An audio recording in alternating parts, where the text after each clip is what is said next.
gwathũka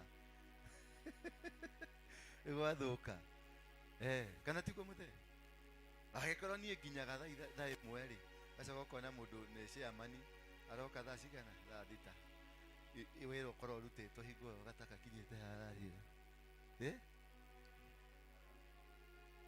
mĩite ivagio nuna niwe leader, si ndio? Ama ni aje kunaitaka jamani, si tuweke kanisa mzuri ndio tuende biguni.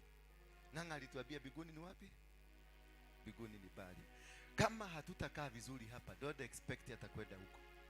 Kama hatuna discipline hapa, don't expect kukabiliwa huko. You must be responsible, you must be good. Nasema simsemi nyinyi ni wabaya, lakini to change for once. Na sikuna kubebeleza sasa. Ile time tulikuwa tumepatiwa kubebelezana imeisha. Sasa ni sheria ifuatwe kamili to the letter.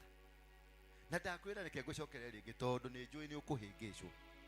Aya atumia urona haha, ici ni nyoka, ni ciura meguka gukuheherera hau, magakwira umuthi uthi urie ciuria ici. Twathi haria meeting ire urie kiuria giki ni guguseti ara guseti. Niyo meguka makwire tigana na uyu uri aragia ugaga ekaga tondu arenda ugie na waje kugia na motive kiho waje gucenjia urokite wina ugai muingire ugaje araja kwajia kuruta tondu watu ekashia mani aya no mari ukakwira you look handsome gwenda kama akaigwa mahede makwa maunekaga haya kana matari na Yesu, si walikuwa na Yesu si walikuwa na Yesu. Bwana Yesu asifiwe sana. Sisemi hawa ni wabaya, ni wazuri. Lakini Adamu na Eve walikuwa wametengenezwa na nani? Mungu, kwa mikono ya Mungu. Si ndio? Lakini nani alikula tunda? Ni Adamu. Yaleda kachuna with the promise. Na muonana walikuwa naonana na Mungu mundu kwa mundu kila siku, lakini alijificha akaenda. Mungu kuja kumuuliza, "Uko wapi?" Ati tuko na huko. Kwa nini tumejificha? Kwa nini tuko uchi? Mungu akamuuliza, "Ulijuaje uko uchi?" Ulijuaje? Kuna nyoka ilikuja ikazungumza, ikamzungumzia. Kwa hivyo huyu mama ni mzuri sana, lakini nyoka inaweza kuja imzungumzie. Ashike huyu kijana. Bwana asifiwe sana. Huyu ndio jamani wetu kutoka leo. Na apatiwe heshima kama chairman. Na ndukathondeke murata guku. Ndaguthaitha. Ni amandu arite. Gioka guku ndari na njuire. Tikweja nyejaga. Anio matumite munyoke.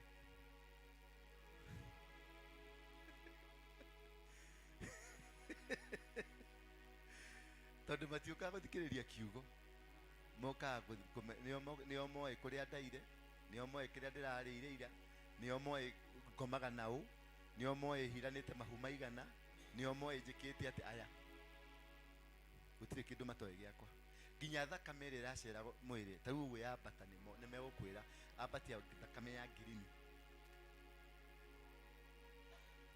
aya ndugatume ndugu nao ni oru piu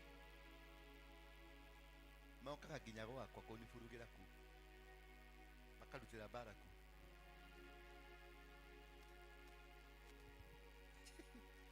ale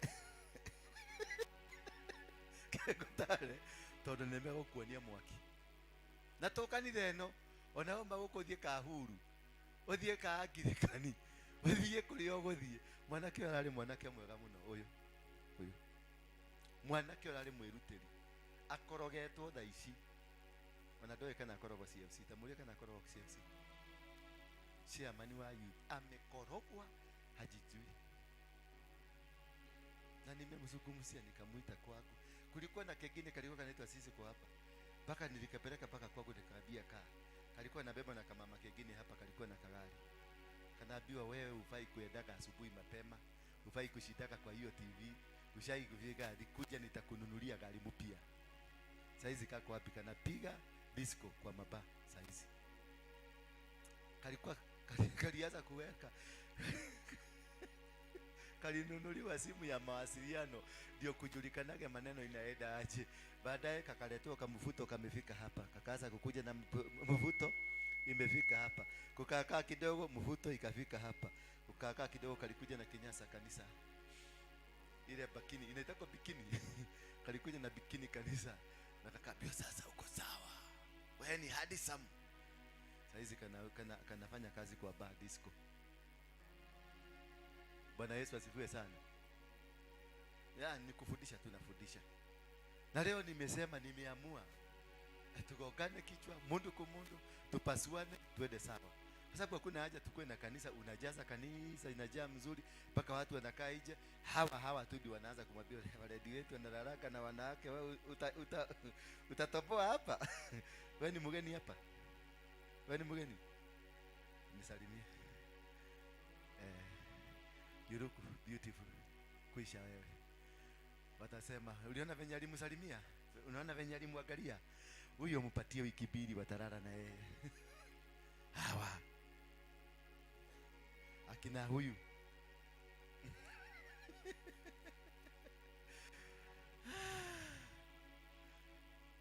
Nikuchokoza tu, si ndio? Najua mko na stress mzee akiali. Nataka kuondoa kwa hiyo mawazo lakini hamuondoki bado.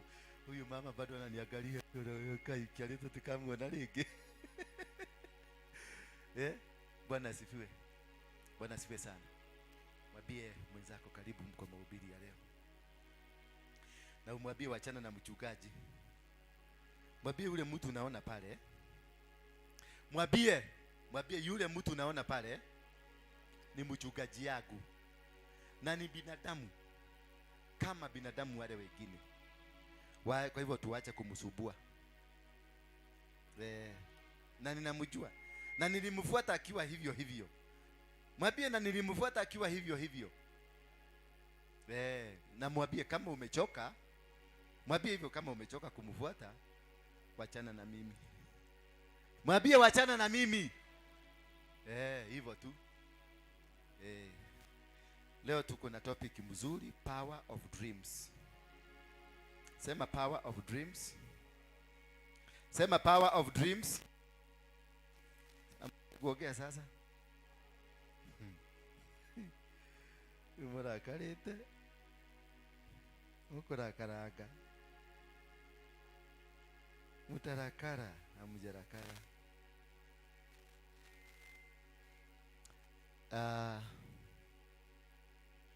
Tutaka kuzungumzia kuhusu ndoto. Ndoto ziko na nguvu gani katika maisha yako? Hiyo mtuki toeni. Baba, nitole hiyo mtuki.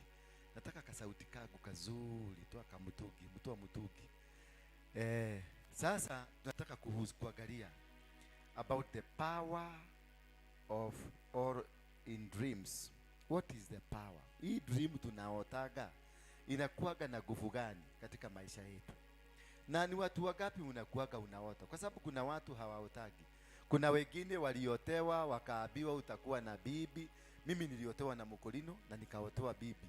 Bwana Yesu asifiwe sana. Huyo mama nimemuona hapa lakini siku hizi simuonagi kwa sababu I think hiyo kitu ili expire. Kuna ndoto niliotewa nikaambiwa nimeona maono, nimeona bibi yako anakaa hivi na Mungu atamuleta. Alafu kukaa kidogo huyo mtu akasema akakuja hapa akaniuliza kuna mkolino alizungumza na wewe. Huyo mkolino aliniambia aliota ndoto mimi ndio bibi yako na akanituma. Sasa nikamuuliza alikutuma wapi? Kwa hii kanisa. Ulijuaje hii kanisa? Ati aliota hii kanisa mahali iko. Sasa kukuja alikwambia mimi nakaa aje hivyo umekaa na hizo nguo umevaa. Sasa nikamwambia kama mliota wacha hata mimi niote. Sasa mimi nimekoja kuota, nimekoja kioto haikuji. Sasa na yeye ameona kioto haigi hakujagi kanisa. Kumbe hii dream ilikuwa ni uongo. Bwana Yesu asifiwe sana. Hata kwenye maisha yako watu wanakuotea, sio mwanaume tu, watakuotea ndoto, watakuona atasema nilikuona ndani ya saduku. Wengine wanasema niliona kinyoka kikitaka kukuuma. Kuna ndoto mara mbili, kuna ndoto ya kishetani na kuna ndoto ya Mungu. Na kuna ndoto, na hizi ndoto zote zinakujaga zikiwa na reasons. Ziko na purpose. Every dream got its own purpose. And this purpose of a dream, it is to make us better or to destroy us. Utaona mwanaume amekuja na mwanamke na amesema, na hata uote unaona ukiwa na mwanamke, unaona mkiota mkifanya harusi, hiyo ndoto usiinterpret hiyo harusi kiharusi, iko na meaning yake behind it. Kwa sababu watu wanasema, mimi kuna mama mwingine alikuwa amekuja hapa, ameota ndoto ati tukifanya harusi, na ameniona mpaka nilikuwa Kasarani Stadium tukifanya harusi. Nimeona huko na ndoto na harusi kubwa, ni rafiki yetu na Babura. Akasema sasa yeye niliona mlikuwa na mama mwingine mnono, anakaa hivi, ana kasura chocolate, yani venye describe hiyo kasura chocolate na yeye venye yako mnono na venye yako na nini, nikaona ni yeye ana describe. Haleluya. Sasa mimi nikamwambia basi kama ni kioto wacha tugoje, lakini mimi nikamwambia hapo nikamshika mkono, leta tuombe. Kuleta mikono tuombe, nikamwambia akasikia nikiomba nikisema, ninakemea roho ya kifo, mimi sitakufa, nitaishi. Nikakemea kifo badala nizungumzie doa. Kwa sababu ndoto ya harusi iko na meaning ya kifo. Bwana Yesu asifiwe sana. Labda maono yako itauliwa ama imeuliwa ama wanapaka kuua, ama wewe physically you are on the way. Bwana Yesu asifiwe sana. Kwa hivyo ukiona skoro, ukiona umeota ndoto ya harusi, usikuje hapa kurukaruka, I saw that man was a handsome man, was a blessed man, was driving a Range Rover. Hivyo ndipo mazishi yako itakuja na Range Rover. You need to understand utaura iroto. You need to understand them. Na udhibitishe ndio ujue ni nini. Alafu unaomba, unamuuliza Mungu, what is the meaning of this? Ukiota ndoto lazima would go back to God. Ask God, what is the meaning of this? Ask him, atakurevealia. Wakati wote Revelation John alipopata ufunuo aliuliza Mungu, what is the meaning of this? Because every dream has got a meaning. Every dream iko na meaning yake. So every dream, and also there is a way of interpreting the dreams. Kwa sababu unaweza kuona Kenya kumepiganwa vita. Kunapiganwa Wakikuyu wanapigana na Wajaluo, na Wakamba wanapigana na Waluya, wanini wanapigana, huko kuna chomeka. Sasa sio ukibie hapa kwa watu ushikekero, obedi. Obedi nimeona toto baya. Ole kaka. Hapana. Get again. Sleep again. Koma regio rote. Uulize Mungu, what were you showing me in this dream? God will bring the revelation of the dream. Then you have to understand the dream. Walikuwa napigana, wakati walikuwa napigana ilikuwa ni nini, ni season gani, ni wakati gani? Hapo unasema nikiwa kwa dream niliona tulikuwa mwezi wa 5 kitu tarehe 6 na maidi ilikuwa imefika hapa na nini. Sasa an environment helps you to interpret the dream. Environment ile unaona kwa maoto, kwa hiyo kioto yako itakusaidia kujua dream ni nini, itakusaidia kuelewa ni nini ulikuwa naota na ni majira gani hiyo kitu itafanyika. Sio unaoneshwa kulikuwa watu walikuwa saa hiyo wakati vita ilitokea, kulikuwa na watu walikuwa na harvest. Sasa hiyo unaangalia ni lini watu wana harvest, because that is a warning God is giving you. Wakati mlikuwa watu walikuwa kiharvest ndio kulitokea hiyo furugu. Sasa unajua harvesting ya mahindi ni mwezi gani? Ni ya mwezi wa 9, na sasa hiyo uko Januari. Sasa umeanza kutayarishwa na Mungu kwa hiyo tangazia watu wakati wa kuharvest, wakati watu watakuwa wakivuna ndio kutatokea hii kitu. Lakini siku hata leo unakimbia pale kwa barabara hii na ni Januari hata mahindi hajapandwa. Muta dream yako ukue very keen before you tell anybody. Before you tell, kwa sababu naweza kukuja dream ni yangu, ni mimi naenda kukufa, lakini nikupatie dream nikifikiria ni wewe, kumbe ni mimi. Haleluya. Kumbe nimeanza kuambiwa anza kutayarisha maneno hii. Lakini mimi nitakuja nikuambia niliona katika hiyo mazishi niliona kitu fulani, lakini mimi sikuwa naona yule mtu tunazika. Bwana Yesu asifiwe sana. Lakini wewe nilikuwa na kuona kwa hiyo dream, nikaona huyo, nikaona fulani walikuwa huko. Lakini nilijaribu kufikiria ni nani anazikwa. Sikujua ni wewe. Haleluya.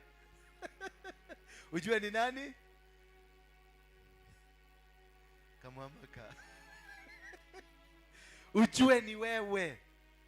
Ukiona kitu kwa dream unaiona, lakini hauoni the suspect ama the person where you are the one.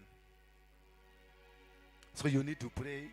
Unaambiwa sasa abia watu wa kuombea, kwa sababu you are either going ama there is something that is happening that is not right in your life. Mimi sasa nikiwa kama mchungaji wenu, na Mungu amewatumia mkuje munioni, na nimekataa kuoneka. Sasa atakuja kwangu. Sasa ile dream atanipatia nyinyi, mtaona ni huyu. Sasa mtaenda kuomba maombi, ndio kila mtu aweze kuelewa. Kwa hivyo there is a power in the dream, na kila dream iko na sababu yake. Haikujagi tu, inakujaga ikiwa na sababu, hususan katika kujaribu kuchange the society, kuchange venye watu wanafikiria, kuchange venye watu wanakaa, kuwapatia warning majira fulani kutatokea kitu na majira. Pia dream tu, hapo ndio Mungu anazungumza na sisi, anatuambia change hii barabara tuende hivi. Wakati unaona kwa mfano uliota doto last year, ulikuwa ka university na ukagraduate, lakini this year tena uote ukiwa nursery school. Ukitoka nursery school kama umebeba tu viatu, ujue umedemotiwa, umerudi nursery. Katika maisha yako na ulimwengu wako ya kiroho umerudishwa nursery. Kwa hivyo anza kujiuliza ni wapi ulitupia bao. Kama umewahi yota ulikuwa juu, umerudi nyuma. Ulikuwa secondary, umejikuta sasa uko na primary na ule mwalimu wenu wa primary. Sasa ujue maisha yako ya kiroho, ulikuwa umefika secondary, lakini yote imeng'olewa huko primary. Unaoniwa, unaambiwa your ways are not good, mend your ways. It is a warning. Mend your ways. Change the way you look at things. Change your characters. Change how you believe. Change how you do your things, because you are going and you are sinking. Sayo uko juu, kila mtu anakuita mheshimiwa, kila mtu anakuita bishop, kila mtu anakuita wewe mradhime, hata wanapiga magoti kwako. You have sunk. Bwana Yesu asifiwe sana. Na hiyo ndio kitu mnafaa kuelewa, na mjue ni kwa nini. Kwa sababu hapa ninaweza kuja nipatiwe ripoti yako, na nitakupatia kwa njia ambayo inifiche sana, njia imejificha, hutajua. Lakini mimi nitakuwa nikikuombea nikijua ya kwamba kuna judgment, kuna dream inakuja kukuambia already kuna judgment. There's nothing can be reversed. Na kuna dream inakwambia usipite hiyo njia, usiende, judgment inakaribia. Na kuna dream itakwambia ya kwamba utamehewa. Sasa nataka tuangalie dream kama 5 za tofauti kulingana na Biblia, zile zimeandikwa kwa Biblia. Tuone utofauti kidogo kidogo, ndio niwasaidie kujua na kuinterpret dreams. Usiende sana kama ile ya Wakorino, wanakuotea nasema kakatara wakata inaili kai kidogo kidogo. Nasikia wewe mzee, Mungu roho anasema huyu ndio bibi yako, na huyu bibi ako na bwana. Sasa unashangaa huyu roho hakuona bwana ya huyu ama wameua. Bwana Yesu asifiwe sana. Sasa tukiangalia kwenye hiyo level, utaweza kujua ni vipi ya kujisaidia. Dreams katika Genesis 15 verse 1 inasema dreams remove fear in us. A dream is meant to remove a fear in you. When God speaks to us, he speaks in a dream to remove that fear. Genesis 15 verse 1. He will come to remove that fear that is in you, so that he can put his words. All the men and women amezungumza na wao, amewazungumza through a dream, anakwambia do not fear for I am with you. Bwana Yesu asifiwe sana. So that is one thing that you need to know, to understand. After these things, Genesis 15 verse 1, after these things the word of the Lord came to me. Abraham came to Abraham in a vision, saying, do not fear, Abraham. I am a shield to you. Your reward shall be very great. It came in a dream. Na akamwambia, do not be afraid. Do not fear, usiogope. Mimi ni kinga yako. Katika mahali popote utaenda, nitakupigania, nitakutetea, nitakushindania. So that is why it's very important wakati wako unaota na unakumbuka hiyo ndoto. Na ukiona ndoto yako hauikumbuki, kuna vitu viwili ambavyo vinazuiaka ukumbuke ndoto yako. Moja ni kukula sana wakati umeenda kulala. Ukiona unakula sana usiku, ndoto nyingi hauwezi, utaota lakini hautakumbuka, because your brain yote imekuwa drained towards kusiaga chakula ya tumbo. Ndio tunaambiwa tusikule sana, kwa sababu ukiangalia wale watu wanakula sana usiku ni kufiati tu. Bwana Yesu, because that is a time unaona watu wengi ambao wako na kitabu kubwa kama mimi wanakulaga sana usiku. Usiniulize kama mimi nakulaga. Bwana Yesu asifiwe sana. Mili kubwa, ukiuliza madaktari wanakuambia usiku kula kama mtu, kama beggar, you eat like a beggar. Asubuhi ndio unakula. Sasa ukikuwa na mtu mjaluo kwa nyumba ama mluya kwa nyumba, anakupatia githeri asubuhi, na wewe ni Mkikuyu unakulaga githeri saa 7 na saa jioni. Sasa unaona maneno imechange, but that is how it should be. Ukienda Uganda, breakfast is heavier than lunch, because that is when you need energy. Breakfast, that is when you need energy, kwa sababu saa hiyo ndio umeanza kazi, ndio unaenda kazi. Lakini kwa Wakikuyu na hawa watu wa Wakabani hapa, wao wanakula saa 7 na usiku ndio wanakula ile gari mingi sana. Haisaidii. Wewe unaenda kulala, wewe tu utashinda ukisumbua watu usiku na pikipiki kiguruma hapo kwa barabara, kwa sababu hiyo chakula imepotea. Haisaidii hata kidogo. Lakini kama ungekula asubuhi, ungeshinda na energy. Watu wengi wako na ulcers na vitu mingi kama hizo, ni kwa sababu hiyo balancing ya chakula. In the morning, that is when you need your breakfast, a heavy breakfast. Unakula ugali saa hiyo, ndio unakamata ugali na unakamata sukuma na ukamata managu vizuri, unakula na getheri. Naikuwa mwe asubuhi. Mchana ikifika saa 7 saa hiyo kula kamchere, kwa sababu unaenda kuretire, unaenda ushafanya kazi, you are going to retire, unaenda kuchoka sasa. Saa 7 kula kamchere na kitu rahisi. Usiku ukiwezekana kula tu, hata kama ni kayai kamoja, ukule tu boga kidogo tu ulale. Kwa sababu usiku hauhitaji, usiku ndio unataka kulala vizuri, ulale vizuri, ndio ungorote vizuri, ndio neno liingie. Saa hiyo Mungu akuzungumzie na ukumbuke alikuwa anakuambiaje. Kesho utakumbuka yote. Na ukikumbuka sasa ndio unaandika. Kwa sababu watu wengi we have been spoken to, tumezungumziwa kwenye ndoto, lakini unakumbuka. Sasa ndio unaonaka hii ndoto uliambiwa. Angalia sasa, unaenda katauni fulani, unaona hii katauni ni kama umewahi kukaona. Unaona watu wa huko ni kama ushaikutana na wao, ulikuwa umekutana nao in the spirit, lakini kwa sababu ulingorota sana haukukumbuka. Sasa umepelekwa huko kwa sababu Mungu alikuwa amekwambia nitakupeleka Masinga, nitakupeleka huko Getoi. Kwani ni wapi?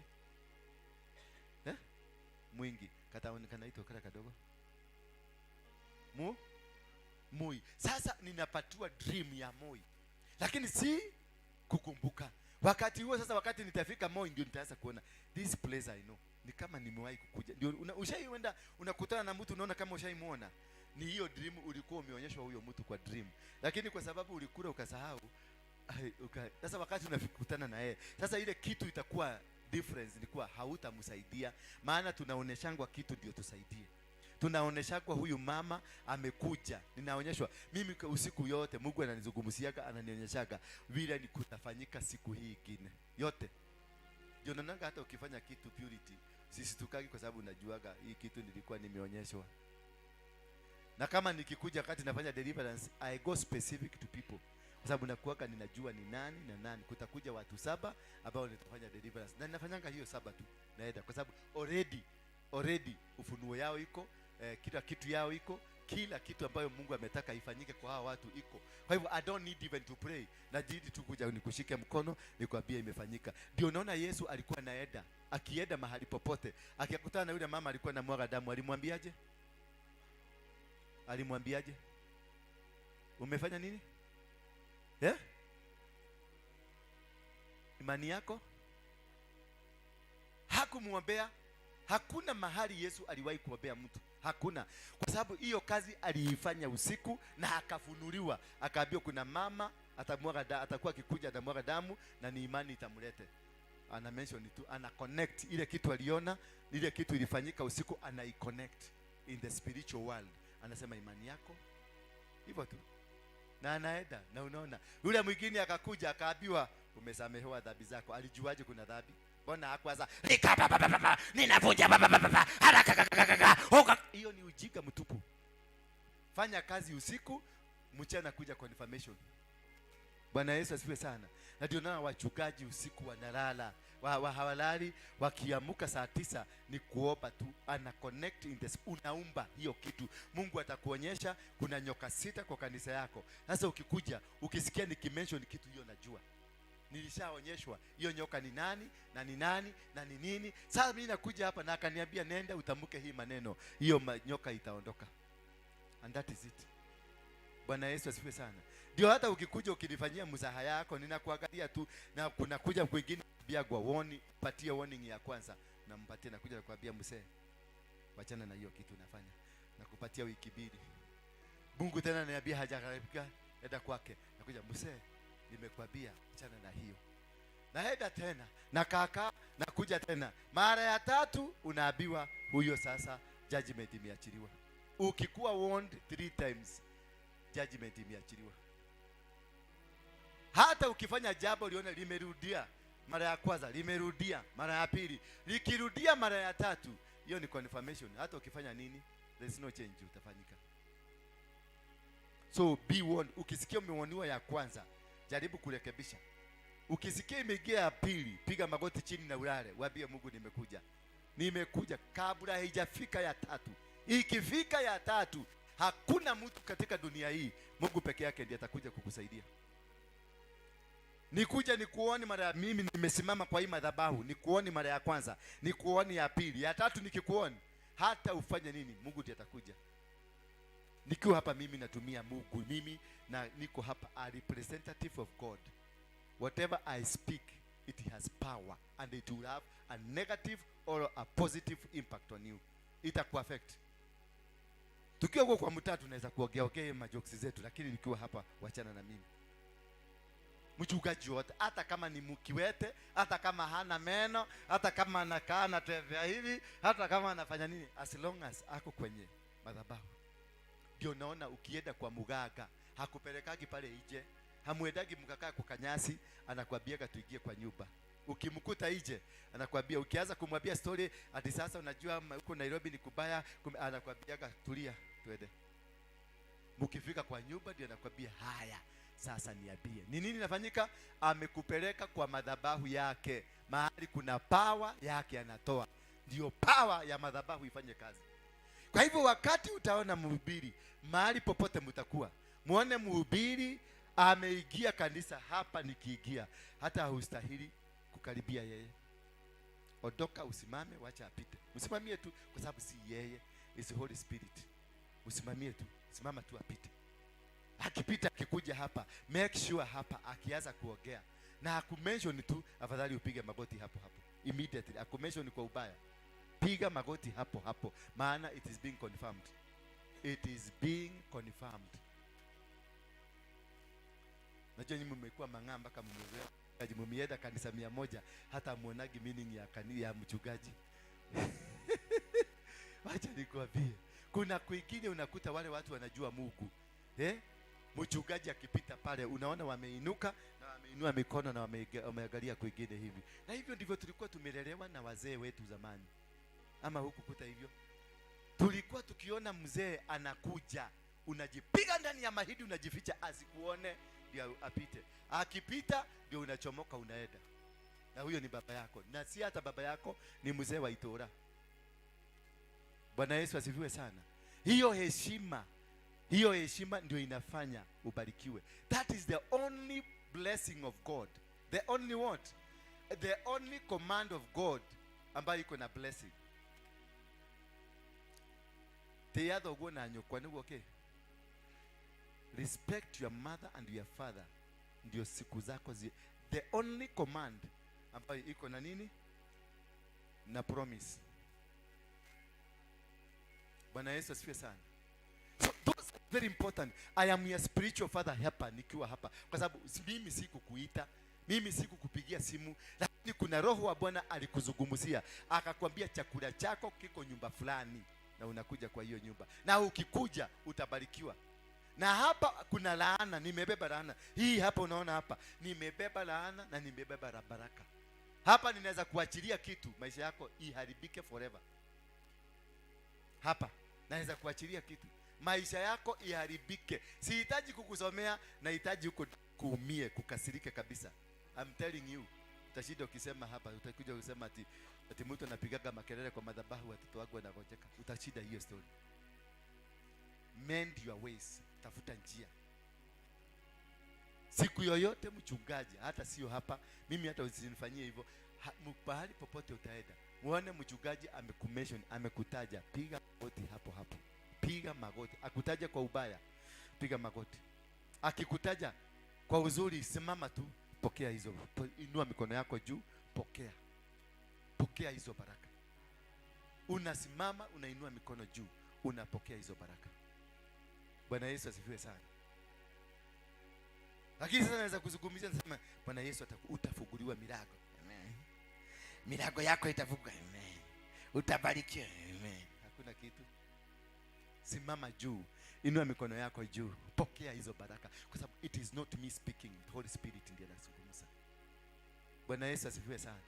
Na ndio utakuta kanisa litabarikiwa ama kanisa litalaaniwa.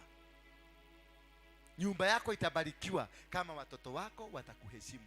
Lakini kama utakuwa ukilia ukisema mtoto ameshikwa, mtoto amefanya, pesa yako inaingia kwa jela, inaingia kuenda, inaingia, hiyo ni laana itakamata huyo mtoto, kwa sababu uko na machungu ndani yako. Bwana Yesu asifiwe sana. Na ndio unaonaga msasi akipiga makelele tena narudigi chini, anaita huyo mtu. Akiona huyo mtu hakuelewa, unamuita na mwambia this is your mistake. Kama atachange na kama hawezi, unaachana na yeye tu. Unasema boriaro wanio ekuwa onake na ruwanio. So dreams, they remove fear. Any dream is supposed and is meant to remove fear in you. Mtu anaitwa nani? Anaitwa nani? Anaitwa Joshua. Akatokelezewa na Mungu kwenye ndoto, akaambiwa kwa sababu mtumishi wangu ambaye wewe ulikuwa mtumishi wake umekufa, kutoka leo nimekwambia amuka uongoze watu wangu wafike kwenye nchi ya ahadi. Alimtokelezea kwa nini? Kwa dream. Akanwamwambia do not fear nor be afraid nor be dismayed for I am with you. So the dream is supposed to make you come out of the fear, come out of the problem, come out of the challenge. Bwana Yesu asifiwe sana. So understanding that, you'll be able to know. Number 2, God communicates to us through the dreams. Any communication we receive from God comes from through a dream or a vision. Bwana Yesu asifiwe sana. Ile maneno yote nazungumza hapa, either is through a vision. Ukiona nimenyamaza, sitaki kuongea na watu, don't interfere. Nilikuwa nimebeba watu wengine nikawakuta kwa choo wakisema venye si okay. It is as though I must speak to them. Bwana Yesu asifiwe sana. Na walikuwa na niripoti kwa mtu mwingine, leo tumenyamaziwa ati okay. Sio lazima niongee na wewe. I'm listening to God. I'm listening to who? Because I am here on duty. Niko hapa kwa sababu niko na sababu. Lazima aniambie unaenda mazishi kuzika mzee Kiarie, na sasa napatiwa direction venye yote nitafanya. Sifanyagi kwa sababu nimefundishwa. Mimi sijaenda theology. Mimi sijui hiyo ndio mtu yangu ya kwanza kuzika. Mimi ndio niliuliza Mungu, sasa nitaanza wapi? Nitamaliza wapi? Na naonaga wachungaji kuna kitabu wanasomaga, mtu kama amen. Sasa mimi sijui hata hiyo kitabu, sijui na usakwa tukagani, hata sijui ni verse gani. Sasa mimi nikaanza, huyu alikuwa ananisumbua mpaka nikamwangalia na jicho ingine aniondoke, kwa sababu alitohodhi yake mimi sijui. Bwana Yesu alifiwe sana. Lakini kuna guidance nilipatiwa. Nikaambiwa ukifika huko itafanyika hii, itafanyika hii. Nikaambiwa hiyo ingine nitakuongoza as minute after minute. So ukiona mchungaji ama mtu wa Mungu, any prophet amekaa na amenyamaza, toka hapo. kwa sababu out of anger I can cause you to suffer.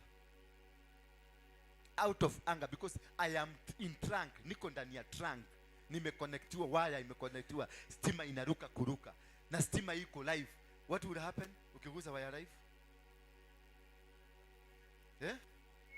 What will happen ukigusa wire live?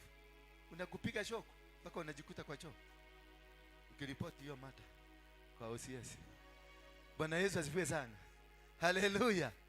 Bwana Yesu asifiwe sana. So God will use a dream to communicate to you. He communicated to Joshua that now you have the mantle. Now it is you. Wewe sasa. Wewe. Na usiogope maana niko na wewe. Na usiogope maana nitakushindania. Usiogope maana nitakutangulia. Nitakufikisha mahali unastahili kufika. Praise be the name of God. So that is one role of a dream in your life. It is to make you, to communicate to God what is the next move. So it is very important. Na nimekuambia, the only way you can be able to receive and remember your dreams ni kutokukula usiku. Learn sana, tujifundishe kuachana na chakula ya usiku. Because it will easy. Body yako, metabolism zako zitakuwa na freedom ya kuweza kufanya kazi. Lakini kama umekula ugali na unajua na alafu unapikiwa na mama ambaye anajua kupika ugali ya Kiluya, anapika inaiva. Najua ya Wakikuyu haikuagi na nguvu vizuri, kwa sababu ya Wakikuyu ni pole tu, inaiva mpaka unasikia ukikula ni kama mkate imewekwa ndani, kwa sababu imeiva. Sasa hivyo unasikia ni tamu, hivyo ndivyo itakufanyia kazi. Ukimaliza kuikula kama mama mwingine najua anapenda kulala,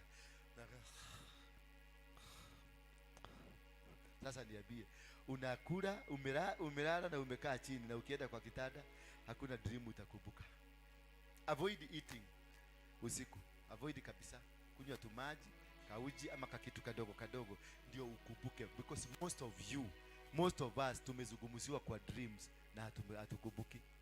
Tumezungumziwa tukaambiwa leo hii ndio itafanyika, na inafanyika na ungeizuia. Bwana Yesu asifiwe sana. Hii kitu ikitendeka na unajua Mungu alikwambia, lakini kwa sababu ulilala unakuta haukumbuki. So it is very important, Catherine, kujua ya kwamba kutokula usiku sana litakusaidia kukumbuka dream yako. Yes. Genesis 46 verse 2. God spoke to Israel in a vision of the night and said to Jacob, Jacob. And he said, here I am. He spoke to Jacob and he said, called his name, Jacob, Jacob. Na yeye akasema, here I am. Bariki mimi. Hallelujah. Hapo ndio alimbadilishia jina na akamfanya kitu kingine mpya. Bwana Yesu asifiwe sana. So is Jacob, the book of Genesis 46 verse 2. God spoke to Israel in a vision of the night and said, Israel, he was speaking to Jacob. Israel, Jacob. In a vision of the night. And he called his name. And Jacob said, here I am. So, the readiness for you to serve God will be communicated to you through a dream. And for you to know where you are, it is a right place through a dream or through a vision. The way for you to know, hii kanisa ndio unafaa kukua, through a dream, through a vision. Bwana Yesu asifiwe sana. Kujua hiyo mzee uko na yeye ni mzee yako, through a dream, through a vision. Hallelujah. God will speak to you. Atakwambia na atakupatia maagizo ya mahali amekutuma. Atakwambia na atakupatia maagizo ya venye unastahili kukaa. Atakuelekeza who is supposed to be what. Wakati unaonanga ninapatia na nasema wewe simamia mahali fulani, it is not by choice. God spoke to me. Akaniambia patia fulani responsibility fulani. Alafu anakaa, unaona tumekaa, unaona tena nimebia huyu mama chukua hii responsibility. Tumekaa, mbona unajiuliza mbona hakusema siku moja? Hapana, I have to ask. God ananipatia vision, ananiweza skora, ndiye atakuwa kitu fulani. Alafu bado ninarudi hapo kwa Mungu na muuliza, can you confirm what is the meaning of this dream? Anakupatia the meaning of this dream ni ya kwamba hiyo kanisa haina.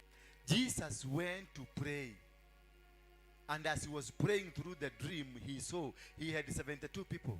And in the dream, he saw the 12 people. Na akaenda na akaambiwa ni fulani na fulani na fulani. And he went and he picked the 12 people. And he continued to pray. And in a dream, he saw 6 people. Amongst the 12, akapata ingine 6. And katikati ya hao 12, akapatiwa ingine 6. Akaambiwa fulani na fulani na fulani, ni wa level hii ingine. Tena akaenda akarara akaota. Kwa hao 6, akaambiwa 3. Akajua ni nani na nani na nani. Akajua niko na 3. Tena katika hiyo dream, akabaki na mmoja. Hallelujah. So in a dream, you are able to identify responsibilities, capacities, and also you will be able to kujua huyu anafaa katika hii position, huyu hafai kwenye hii position, huyu anakaa. Hata ukianza kufanya maneno, nitajua. Hata ukiingia kwa Illuminati, nitajua. Na tutakuwa tukitembea na wewe, tunakula na wewe, tunakunywa na wewe, na tunakaa na wewe. Kuna mtu mwingine alikuwa anauliza, yaani hawa watu wanakufanyia hivi na unakula na wao. Kama ni mimi, ningewararua kofi. Namwambia Mungu aliniambia ogoja mpaka nikuonyeshe mpaka last destination. Huyu mama ni kamchawi, si ndio? Kwa mfano sema wewe ni mchawi, acha kuniangalia baya mami. Sema huyu mama ni kamchawi, lakini si yeye, ni huyu mzee. Umeona? Kuna watu hapa ni maagent. Wamekuja hapa. So ukivuruga agent utakosa kujua nani anatumanga hao. So kana huyo mtu, kana yeye na umlete hapa karibu mtembee. And the more you bring this person closer, the more revelations you get. Sasa atakudirect pole pole, utajua ni mzee. Na unaenda kwa mzee tena unaenda kwa mzee, unajua mzee wako wangapi? Kwa sababu mzee ni mmoja unaona, lakini huyu mzee wako wangapi ambao wanafanya hiyo kazi. Sasa unapenya kwa mzee pole in the spiritual realm, unapenya unajua mzee wako na huyu ni wasee 7. Sasa unajua hapo. Sasa unauliza Mungu tena, kati ya hawa wasee 7 wanatoa nguvu yao wapi? Unajua kuna madhabahu iliinuliwa mahali fulani. Bas, iliinuliwa ni nini, ni sadaka gani ilitolewa? Mungu anakuambia kulitolewa ng'ombe ama kulitolewa kitu fulani. Hapo and all these things will happen in a dream. Sasa nikikuja kubomoa, sitabomoa huyu. Wewe nitakufanyia deliverance kwa sababu najua karaini kako ni kasimple, ni kukata tu. Sasa nitadili na hawa 7. Nikikudili na hawa 7, nitajua walitoa ng'ombe. Mimi nitaenda nitafute ng'ombe 2. Nilete kwa madhabahu. Nimewamaliza. And this can only happen in a dream. Can only happen in a vision. Lazima ukuje nikuambie, tukikaa na wewe na kuambia juzi ulikuwa mahali fulani, ndio mlikuwa na mwanaume akakununulia kanyama, mkatoka hapo mkaenda mahali pengine hapo juu, It is not me, it is the vision, it is the same as a dream. Ninakuona mpaka kwa matubu, mpaka ile kasoda ulikunywa na venye huyu alikameza mdomo yake alafu akakuwekea kwa mdomo yako. Hiyo ni covenant mlifanya. Wewe wakudio okoka kumaka noine Valeria ulishafanya hivyo, akakunywa alafu akakuweka kwa mdomo ukanyonya kama kanyoni. Hiyo ni covenant, and it's a life covenant. Mate kwa mate, it's a life covenant. Hapo unahitaji Mungu tu akufunulie through a dream, akufunulie akwambie utavunja hiyo madhabahu namna gani. Bwana Yesu asifiwe sana. So God communicates, it's through a form of a dream is a form of communication. It's a form of communication. Na ya ingine ya 3 inasema dream is used by God to transform. Tuangalie kitabu ya 1 Kings 3 chapter 3. That is when hii mambo ya Gibeon. Mambo ya Gibeon, wacha hiyo tusome kwa sababu ni mrefu kidogo. Watu walinipatia kitu hapa alafu wameninyima password, wameninyima internet, wameninyima. Sasa what did you wear that tuka? 1 Kings chapter number 3. Leo nataka tuende tu mos. Mimi hakuna mtu amewekewa mitego kama Raudi miezi 3. Ona moto. Nimeona moto. Baga hiyo moto sasa nimejua kweli God is with me. Verse number 4, that's 1 Kings chapter 3 verse number 4 inasema, now the king went to Gibeon to sacrifice there, for that was a great high place. Solomon offered 1,000 burnt offering on that altar. At Gibeon, the Lord appeared to Solomon in a dream by night, and God said, ask, what shall I give you?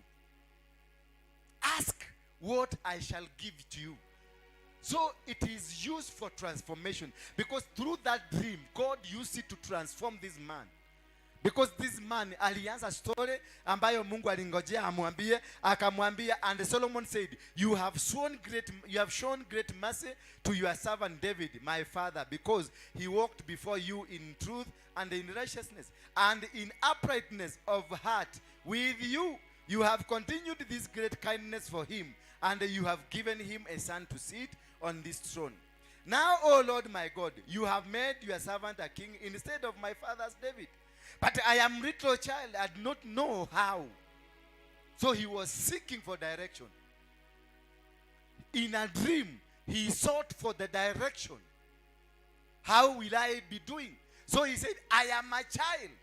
Hallelujah. Bwana Yesu asifiwe sana. But I am a little child. I do not know how to go out or in. And your servant is the midst of your people whom you have chosen. A great people, too numerous to be numbered, too or counted.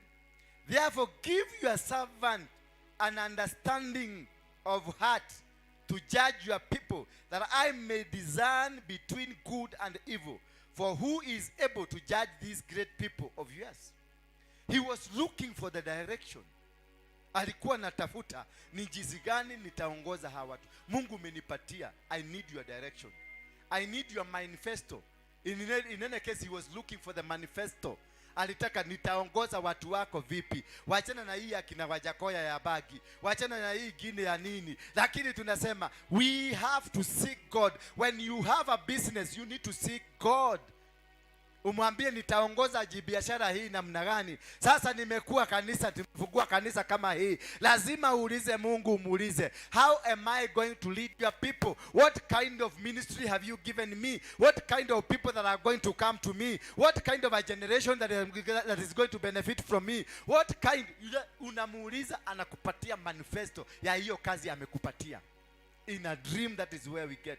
All manifestos are dreams. Martin Luther King said, I have a dream. Mpaka leo, the dream has lived. He said that one day an African will lead America. They killed him, but they never killed the dream. The dream will live. The dream that you have, what you want to become, it will live. Itakuwa na itaishi.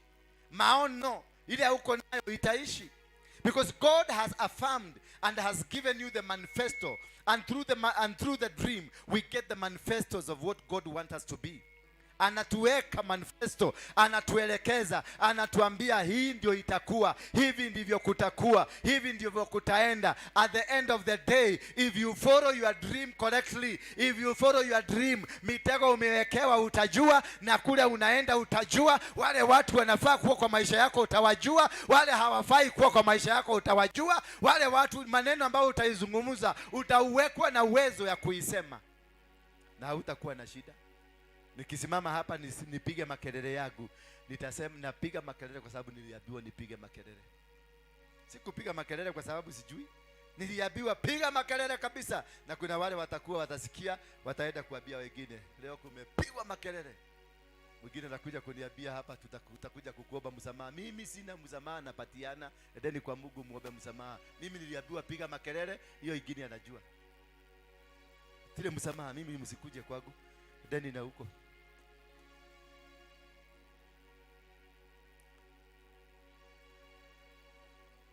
Through a dream, number 4. Through a dream we are lifted. Ezekiel 11. Chapter 11 of Ezekiel, verse 22 and 25. Ezekiel 11, verse 22. Where? Verse 24. Na alafu tutasoma ile 37 ile mnajua. Hiyo mnaijua kila mtu. And they spoke to the dry bone. Through a dream we are lifted. Dreams are meant to lift us. Dreams are meant to change our status. Dreams are meant, dream there. Sasa huyu ameanza kuota. Lakini they say the young shall see visions and the old shall dream dreams. Ana dream. Oh, kumbe ni wewe. Ana dream. Yeah. Through a dream we are lifted. It is through a dream. Kama kuna biashara unapatiwa direction ya kufanya hiyo kazi. Kama kuna kitu unafanya unapatiwa direction, unapatiwa mwelekeo how to lift up your dream. And that is what we say in the book chapter number 11 verse 24. The Bible inatuambia ya kwamba then the Spirit took me up and brought me in a vision by the Spirit of God into Chaldea to those in captivity. And the vision that I had seen went up from me. So I spoke to those in captivity of all the things the Lord had shown me. In the captivity. The dream inakupeleka mpaka kwenye wale wako in captivity. Then you speak of the word of God to them and they are set free. So through a dream, God will show you, will take you. Unaweza kutoka hapa uende baka America in a dream. Na uponye mtu, uombea mtu na apone in a dream. And then you come back. So if you have that connection, the dream will take you and will bring you back. The dream will lift you to the level of the highness. The dreams are meant to change our status. The dreams are meant to transform our lives. The dreams are meant to lift you from the level you are. Because through the dream itakuwa revealed what utajiona ukiwa kwa compound imejaa mafi. Sasa wewe kama hujui interpretation utaanza kutafuta mafi kwa compound. Lakini inakwambia hiyo compound mwenye huko iko na uchafu wa kiroho. Unahitaji kusimama kwenda kutakasa hiyo compound mpaka ikuwe safi. Kanisa kama hii unaweza kuota imejaa mafi. Huko choo imejaa mafi, hapa kumejaa mafi, hapa kwa madhabahu kumejaa mafi na manyoka na machura. Hakuna nyoka iko hapa na hakuna chura iko hapa, hakuna mafi iko hapa, lakini kuna uchafu wa kiroho. That is, umetumwa ukuje ulift watu wa hapa. Umekuja umeambiwa nenda kwa hiyo nyumba uitakase, kwa sababu through the dream ukiota hiyo doto usikibie kuja kuzikwambia watu huko nimeona mafi, nimeona choo. Watakutuaga. Kwanza ukikuta watu wa kiroho sana watakunyorosa makofi. Watasema modo agai ate modo yara uga kwenda mai anaenda kutokuwa wanate, utanyoroswa. Sasa ni urudi, ukiota hiyo doto hiyo usibebe yadika, lakini dara tena wabulize Mungu, nipatie ni nini, niambie what shall I do, nitafanya nini. Sasa hapa atakupatia solution, atakwambia nenda kwa hiyo kanisa utangazie hawa watu, uambie nataka wakae hivi. Nenda uambie wasome kitabu cha Isaia 22 ama Isaia 18 ama Ecclesiastes 1. Ile kitabu mukisoma, mnasoma hapo mnasikia Mungu, kuna Mungu venye anasema kuhusu wenye mnafaa kukaa. Na abisema unasema kanisa hilo ama nyumba yangu, wakati wana wa Israeli walikataa Mungu, walianza kufanya mambo hii, unajua wakati wana wa Israeli walifanya hivi, wakafanya hivi, kube nini nilifanyika? Mungu aliwaondokea, wakaanza kushikwa na magonjwa, wakaanza kukufa, wakaanza kuwa na umaskini, hata nyumba yao zikafugwa. Okay, kulifanyika nini? Wakati walinililia, wakakuja wakapiga magoti, mimi niliwasikia. Kwa hivyo unataka tukuje tupige magoti utusikie. Unasikia, there is a mercy. God produces his mercy through the dream. Anakupeleka tu pole pole mpaka anakupeleka. Lakini ukikuja utuambie hii nyumba iko na mafi na utuambie venye tukutafanya, wewe ni mchawi kama hiyo mafi. You need to come with a dream and interpret the dream. When this man anaitwa Joseph, huyu anaitwa nani? Anaitwa ni Herode. Ni Herode ama ni Farao? Farao aliota doto, akamuita akaita watu wote wa interpret, hakuna mtu aliweza. Kumbuka hii ilikuwa dream, inasema kuna ng'ombe 7 manono na kuna ng'ombe 7 wakode. Sasa wale wote wali interpret, walikuja wakamwambia kuna ng'ombe mnono na ziko na magonjwa. Kuna ugonjwa, kiugonjwa kitakuja kitafanya ng'ombe zikode. Na ingine anasema ng'ombe zako kuna majani itamea, ng'ombe zitanona. Mwingine akakuja na interpretation nyingine. Mwingine akakuja, lakini wakati Joseph alikuja, aliinterpret na season. Kwa hivyo a dream will take you to the seasons. The season of abundance and the season of lack. So a dream will give you a direction. Na kutoka hapo, kwa sababu alikuwa so amazed, huyu mfalme alishuka kuona how the dream has been interpreted. Ati hawa ni ng'ombe, ni miaka 7 ya kuwa na chakula. Hii ni ng'ombe imekoda, hii ni miaka 7 ya ukosefu wa chakula. Na akaona ni kweli. Na akaambiwa kutoka sasa. Sasa umeona ameinterpret, na sasa akaanza kupatiana what to do. Kutoka sasa utakuwa hii miaka 7 mtalima, mtakuwa na mazao makubwa sana. So what you need to do, hii mazao mpreserve, kwa sababu hii imekoda. Unaona hapa ni miaka ingine 7 ya ngaragu. Muweke chakula, mulime, muweke chakula kwa sababu hii. Na mfalme akaangalia akaona ni kweli hii, na wakafanya hivyo because kulikuwa na interpretation of the dream in the correct way. So any dream that does not have an interpretation, just cancel it from your life, because utakaa na anxiety, itakusumbua. Sasa naambia ati niliona kwenu kuna masaduku 6. Niliota nikaona kuna majeneza 6 kwenu. Na sikwabii kama venye inafaa kusimamishwa ama, because every dream is supposed to change a direction. It is meant to change your direction, either towards the negative side or to the positive side. Nikikwambia kuna majeneza, niliota kuna majeneza, nimefunuliwa ndio nizuie hiyo majeneza. Na kuna lazima Mungu aliniambia, nenda uambie watu wangu waende wabadilishe their character, wabadilishe jinsi wanavyokaa, wabadilishe jinsi wanavyoendelea. Kutoka hapo nitabadilisha njia zao. Bwana Yesu asifiwe sana. So I am supposed to tell you a dream. Na hiyo dream ninakwambia nikusaidie kuinterpret.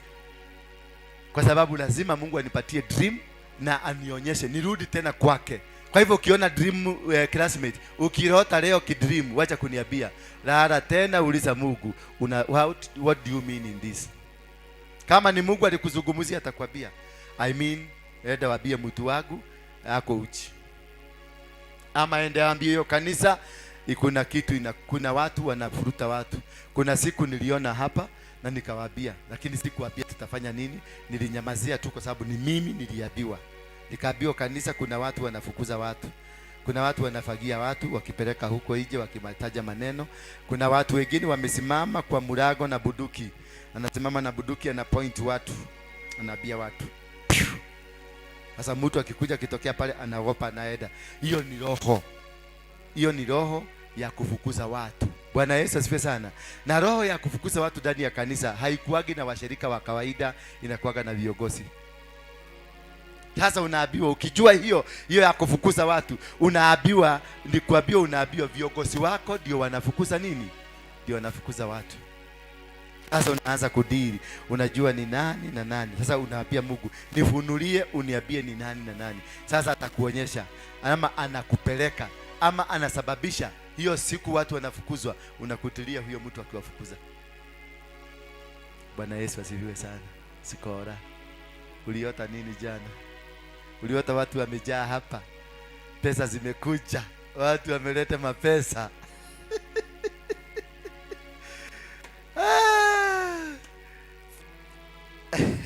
So the spirit, and also ukisoma 37 of Ezekiel inasema ya kwamba, then the hand of the Lord came upon me and they brought me out in the spirit of the Lord and they set me down in the midst of the valley, and it was full of bones. Then he caused me to pass by them all around, and behold, there were very many in open valley, and indeed they were very dry.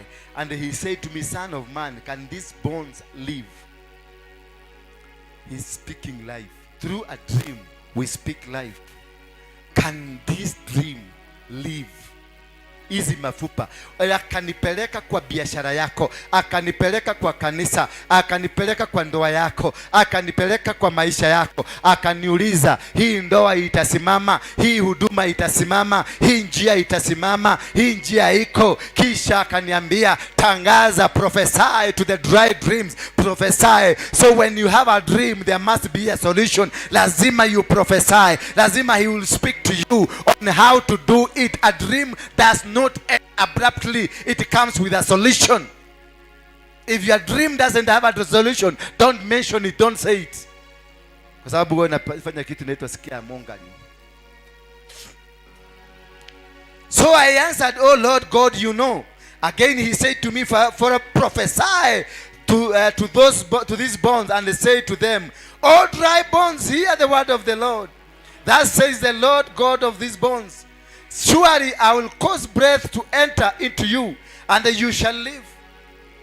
So a dream is supposed to cause breath. A dream is supposed to make you, transform you, and bring a new life into you, change you, ikubadilishe kabisa, ikuletee pumzi, ikuletee muamuko. Kama ni dream ya kazi yako, ninafaa kuachilia dream ambayo inaashiria kazi nzuri, inaashiria maneno mazuri. Kwa hivyo dream ambayo nitakutolea, nitakwambia pale kuna mtego, pale kuna shimo, kwa hivyo pita njia hii. I am supposed to help you through the dream. The dream is supposed to change. The dream is supposed to manifest. The dream is supposed to make you understand what is the will of God of this time. Lazima niwaambie our dream ni nini sasa. Mungu, nimeota tukienda makuruseti na watu wamekuja, na nikaambia watu hapa, nimeambia tafuteni nyumba kubwa, tafuta nyumba kubwa. Bwana Yesu asifiwe sana. Aramia kioneki gyaku nasema kwaje makana ni kioneki la ihara yake kioneki gyaku na mwaramie hema, yani mupanue hema zenu, maana nimekuja. Mungu amenionyesha 1000 people in this church. 1000 people. So can 1000 fit here? So what is God telling me? See 1000 people ananiambia now shift. Hiyo amenionyesha 1000 people wako pale nje wanataka kuingia, lakini mimi ninawasimamisha kwa sababu nyumba ni kidogo. Ameniambia ni watu wanakuja wengi? Hapana. Ameniambia tafuta nyumba kubwa, kwa sababu kanyumba kakikuwa kadogo, Mungu hawezi kubadilisha wakuja uania hapa. God is not God of destruction. God is God of abundance. He will lift you up. So he will cause you to know that the time for you to shift has come. Hii ilikuwa Gilgal. When we came from Jericho pale tuliingia Gilgal. Wale walikuwa kwanza kukuja hapa niliwafundisha hivyo. Tulikuwa Jericho. Ukuta wa Jericho pale tulianzia ministry ni hapa chini panaitwa Jericho kwa social hall ya Kajo. Na ilikuwa because God drives me with a meaning. Wherever I go there is a meaning for that, and there's a reason for that. Praise be the name of God. There must be a reason for whatever that God is doing. Wakati alinipeleka niliingia kwa hoteli nyingine inaitwa Jimuliza. Mungu akaniambia sio hapo, kwa sababu mkutano ya kwanza ya hii ministry tulifanyia hoteli inaitwa Jimuliza. Wakati Chair Lady aliambiwa akuje, akasema hawezi kukuja mahali mtu amwogeke na hubiri.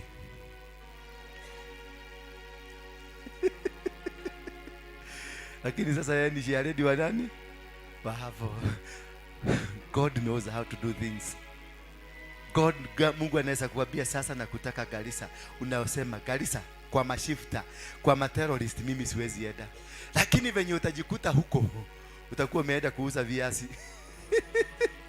Kiroli kiako na viazi zako zinaenda zinakwama. All of a sudden muolia kutoka Ethiopia anakuja na viatu, anakumwagia viatu, unauza siku hiyo hiyo, unauza viatu zote zinaenda. Unamwambia unaweza kuleta zingine, siku ya pili zote zinaenda. Unamwambia tena niletee container 6. Sasa unaanza kusettle. Amekupatia pesa ya nini? Ya kukomboa nyumba kubwa, amekupatia kila kitu. Ile akili yako ulikuwa unaenda huko kufika na kurudi, anaimaliza napata akili nyingine na unakuwa settled. Na anakupatia kazi. Na anakuambia sasa kutoka leo nataka ukomboe watu. nataka usaidie watu wangu kuwapatia direction. Bwana Yesu asifiwe sana. So a dream is supposed to lift you. Lazima ikuinue, lazima ikubadilishie. Katika hii dream mifupa ilirudi pamoja. Kwa jina Yesu, kwa jina la Yesu, mifupa ikakuja pamoja. Ikakuja, alisikia mifupa ikirudi. Yaani mfupa wa Kenothia wa mkono ulikuwa Gong, na mkono hiyo ingine ilikuwa Kajiado, na mkono hiyo ingine ilikuwa imebebwa na maji mpaka Murang'a. Ilitoka Murang'a bio, na ile ikatoka bio, na ile ingine ikatoka bio, ikakuja ikakutana mahali, kwa sababu life has been spoken. Uhai umenenwa. And this is in what? In a dream. So in a dream uhai unanenwa. Kuna uhai ambao unanenwa. Lakini ukiwa unaota na nyoka, unaota na chura, usiseme ati kwako kuna nyoka. Ati kwangu niliona nyoka 6. Moja ilikuwa chini ya kiti, ingine ilikuwa mahali fulani, na kwa kitanda hapa kwa kitanda kuna kikobra kilikuwa kimekaa hivi. Si nyoka. Kuna huyo ni roho ya uchawi. A cunning spirit of witchcraft ndio ina operate kwako. So you have to interpret and understand. Ukiona chura inaruka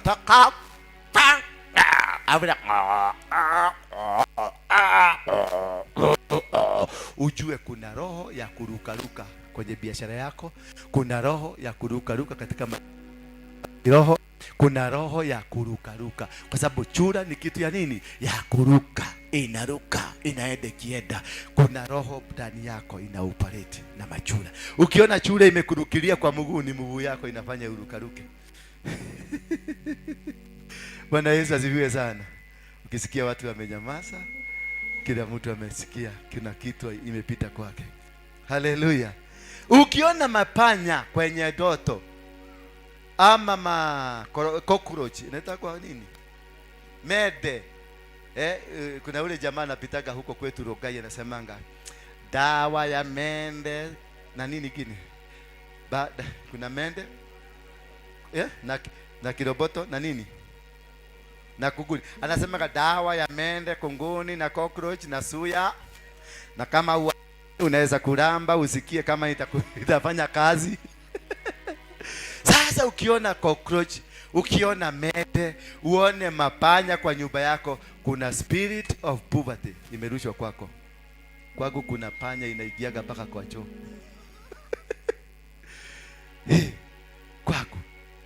Kwangu kwa nyumba kuna panya. Na hii kitchen ya hapa iko na cockroach zinaweza kujaa gunia hapa. Ni hapa wale wanaedaga hiyo kitchen wanajua, naweza kutuambia ukweli. Kuko na cockroach zikitengenezwa vizuri, kama zinaweza kama zinauzagwa, tunalipa rent mwaka mzima. Kuna roho ya nini? Ya umaskini. Na cockroach zinaruka hapa, zikienda hapa, zikienda hapa. Kwa hivyo kuna roho inasabasanwa ya umaskini, inasabasanwa kwa yao nini? Ya umaskini. That is the meaning of the cockroach. Na hii unaona hii ya kukunyonya damu, kuna roho ya kunyonyana hapa. Kama hii inaitagwa mede, ni mede ile inatembea kwa kitanda. Kogoni, kogoni. Ukiona una kogoni ama unaota na kogoni, kuna ugonjwa iko kwako inakuja. Na si ugonjwa mzuri, ni ugonjwa ya kumeza damu yako, na inaweza kusababisha kifo. Bwana Yesu asifiwe sana. Na kogoni ukiona siku zinyigi, kogoni ni kutumwa, wanatumagwa. Wanakuaga secret army ya shetani. Na hata kuna bahari umwage dawa, unamwaga zinakufa, kesho unazikuta ziko gagali, zinakuangalia, zinakuuliza uko na dawa ingine unaweza kumwaga? Tuko tu. Kwa sababu ni kutumwa, wametumwa. Hapo haihitaji dawa, inahitaji ushike mmoja, umshike hivi, umzungumzie, umwambie ninajua ni kutumwa, mmetumwa na mmekuja hapa kuhangaisha mimi na kunyonya damu yangu na kuniletea magonjwa na kuleta kifo. Kutoka leo ninakuagiza katika jina la Yesu Kristo, ondoka kwa nyumba yangu, na unaurusha huko. The following day utakuta wote wanakienda, wote wanaenda. Hata hizo cockroach hizo mede ziko hapa. Shika tu moja, izungumzie, isidikize pole pole mpaka huko chini, irushe iende. Hutakuta hizo zingine, kwa sababu ni roho. Bwana Yesu asifiwe sana. It is a spirit ya poverty hapa imerushwa kwako. Hiyo sasa ndio unaona. Una shetani ako na weapon zake na Mungu naye ako na weapon zake. Through all of them zinakuja through dreams. Na ile mingi umeona imefanyika kwako, imefanyika kupitia kwa dream. Ukiona kama unakula, mumeenda mahali mumekula sana, kuna kitu kibaya kiko karibu kufanyika katika maisha yako. Either wewe ama watu wenu, kuna kitu kimetafanyika. Ukiona mnakula nyama, mnakula maminofu, muko sawa. Tumo hikine twaria. Tuma hadu tugikarite nie niguonaga nyambura, niguonaga chema, niguonaga ngani hadu. Ile nilikuwa niwaona tulikuwa tukikula vizuri, ogojeni. Hivyo mlikula vizuri, hivyo ndivyo mtalia. Niliota nikikula nyama leo, nataka kutayarisha tena kula nyama, si nyama. Ni mtu atakanyagwa. Utataka mtu. Bwana Yesu asifiwe sana. So dreams are meant to communicate through dreams. Tumalizie na hiyo. Okay. Through dreams mysteries are revealed to us. Tusome kitabu cha Danieli. Kitabu cha Danieli. Danieli akoragwo nako. Nego ni Old Testament ye. Kuma ko ginyako. Ni hau ajira hau ha. Danieli 2 mstari wa 19. Tusikie ndio tumalizie hapo, ndio tuende the next move. Leo by the way tuko na Skora ana launch CD yake hapa. Sisi Skora ni wetu, ana launch CD yake. Mtamsikiliza lakini si ile angite. Ningine. Ameita wageni wake watakuja, na ningewaomba tu kama mtaweza mukae tu musikilize. Mumusaidie kumpigia makofi na hata kumpatia kitu kadogo kama mtaweza, mtabarikiwa. Na nyinyi ambao mnatutazama mahali popote mnatazama, mkuje. Skora sticker. Ni Skora sticker man, Skora wote. Skora mumo. Si Skora sticker mumo. Skora mumo. Ana launch CD yake leo kutoka saa 9. Ni saa 8. Kutoka saa 8. Good. Iko karibu. 19 inasema hivi. Then the king interviewed them, and among them all none was found like Daniel. Hanania, hapana, nimesoma vitu zangu. Nimesoma, acha nisome mzuri. Hii mambo ya kukosa kisomo ni mbaya. Then the secret was revealed to Daniel in a night vision. Then the secret was revealed to Daniel through a night what? A night vision. Daniel 2:19. A secret. Kwa hivyo siri zote za wanakupangia, siri zote waliokutenda, siri zote za kila kitu kinaendelea, God will reveal them to you in a night vision. Na utajua wamepanga, utajua wameanzia wapi, utajua kule wamefika, utajua mienendo yao, utajua harakati zao, utajua njia zao. Kwa hivyo hautakuwa na wasiwasi. When you have a dream, then you are not supposed to be worried, because God has revealed himself to you, and he is telling you what to do, where to go, how to do it, and then who is your enemy and who is your friend, who you are going to them. Sasa hapa najua ya kwamba niko na mtu ambaye nitaenda na yeye kilomita 10, kuna mwingine wa kilomita 20, kuna mwingine wa mita 2. Kwa hivyo sina wasiwasi wa kuogopa, because I have a dream of that which has been revealed to me. This is what is going to happen to me at this particular time. Bwana Yesu asifiwe sana. The mystery was revealed to Daniel in a night vision. Mysteries. The mysteries of this ministry. The mysteries of Jesus Christ. The mysteries of business. The mysteries of your marriage. It was revealed to Daniel. So through a dream, kule unafanya kazi, umeajiriwa mahali kampuni, God will reveal to you what happens in this company. Utajua ni nani anafanya, utajua ni nani anakuaga, utakuwa wajua wanatumia roho gani katika hii kampuni, ni roho gani, what kind of a kingdom that is operating in this company, because you have a dream. Bwana Yesu asifiwe sana. Because you have what? A dream. It has been revealed to you. The mysteries of an event. The mysteries of anything that happens in your life. It is revealed to you in a dream. It was revealed to Daniel. It will be revealed to you. I say it again. It's gonna be revealed to you. I say it again. It will be revealed to you. I say it again. Your life is going to be revealed to you. I say it again, your business is going to be revealed to you. I say it again that your ministry is going to be revealed to you. There is nothing that will happen to you. Wala usifadhaike, maana niko na wewe. Bwana Yesu asifiwe sana. Kwa hivyo dreams are meant to make us. Then the last one but not the least, dreams are meant to warn us. Tusome kitabu cha Acts 22 verse 18. Acts 22 verse 18. Hallelujah. Oh my God. Hii shule lazima nitapelekwa. Munichagie tu pesa. Nataka kuingia class from next month. Mutanichagia pesa nirudi class. Niko igora mugukira. Hakija kwa pesa mutiaragia. Oh my God.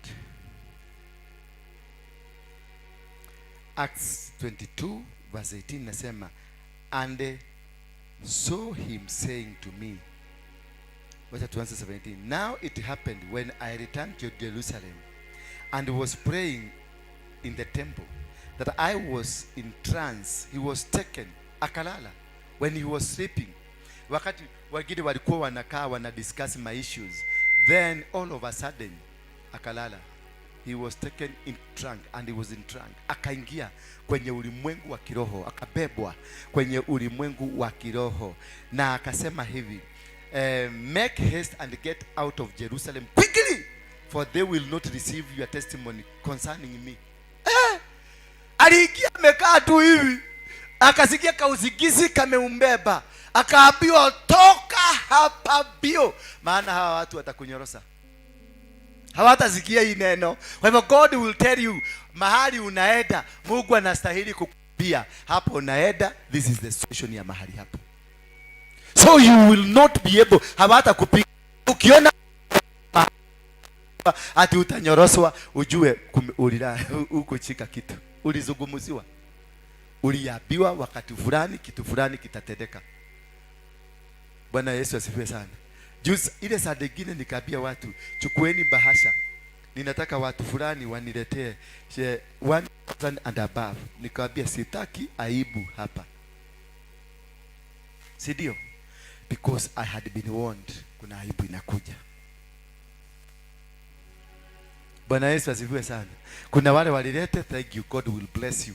Na wale hawakulete na unataka kulete lete. Na wewe ambaye haukulete, sawa sawa tu. God will talk to you. But every single time, anything. Tukiwa huko chini na wazee na tuliongea, huyu mzee kiali akatuambia, mkae na nini? Na upendo. Ndio tualiona mzee. Akatuambia mkae, msidugane na visu, kwa sababu hapa kuna watu wanakuaga na madharau. Alisema kuna watu wanakuaga na madharau, kuna watu wanakuaga wa kuduga watu wale wengine, na kuna watu wa kuchiba wale wengine. Mtafutie betri. Wengine wa kuchiba na wengine wanafanya na wengine wanafanya. Akaambia msikue na madharau. Na akatena hypocrisy. Mkue watu ambao mnapendana na mkue na upendo na muache hypocrisy. Hivyo ndivyo Musa alisema, na mkue na love. Vitu zilikuwa na ukasikia hivyo. Na msikue na mahypocrite. Hiyo sasa, hiyo ni neno confirmed. Umalize hypocrisy. Hiyo ni laana. Umalize hatred. Hiyo ni laana. Umalize kupigana na watu. Hiyo ni laana. Lafu na mimi nikamwambia nitakuja, utoke hapa Nairobi uende nyumbani, nitakujengea kanyumba. Kai. Mimi nilistuka nikasikia kwenda kuangalia kale kanyumba tunamjengea. It was painful. God will speak to you through parables, a way you don't understand, but you need to be very careful. Every word that is spoken, you need to be very careful about that word, because it's gonna transform you. It's gonna change you. It's gonna make you. Maybe God is warning you. Maybe God is telling you, stop with wachana na huyo mama, wachana na huyo msichana, wachana na huyo mvulana, wachana na hiyo kazi unafanya, wachana na mambo ambayo unayafanya sasa, because itakulead mahali hapafai. Through a dream God will speak to you. Huyo kijamaa unakipenda kama nyama choma, Mungu anakuja kwa dream, anaona amekatakata nyoka, amekuwekea kwa sahani, amekuletea. Na huyo mtu unamupenda, unamsikiaga mpaka kilizi ya magoro inakwisha, unasikiaga mpaka hii masikio inapepuka kama ya kanyau. Ukisikia hiyo kimwanaume kimetajwa, unasikia mpaka masikio inafanya hivi. Ni venye umempenda. Lakini unaona kwa usiku kwa ndoto, gosi ingine hapa inatoka, alikulalia hivi, gosi akakuambukisa hivi, alikugusa na mguu, alafu ukaona na wewe gosi yako ikaanza kutoka. Unaoniwa, unaambiwa that person ako na ugonjwa baya. Bwana Yesu asifiwe sana. Kwa hiyo unaangalia hii ndoto, wacha kukimbilia ndoto. Kama uelewi ndoto, rara tena, uliza Mungu, what is the reason of this? Na hata kuambia tu. Bwana Yesu asifiwe sana. Na unaweza kuoniwa, kama mimi naweza kuwa warned because of people. Naweza kuwa pata revelation because of this country. Kama sasa nilikuwa na ndoto na nimeuliza Mungu ni nini, akaniambia hiyo ndio nilikuwa na preach jana, because hiyo kitu niliona kitambo, lakini nimekuwa nikiuliza Mungu, nakataa kunijibu. Mpaka wakati alinijibu, akaniambia tuombee nchi hii, maana pale mbele kuna kitu kitakuwa, kuna mvurutano. Kuna nini? Kuna mvurutano.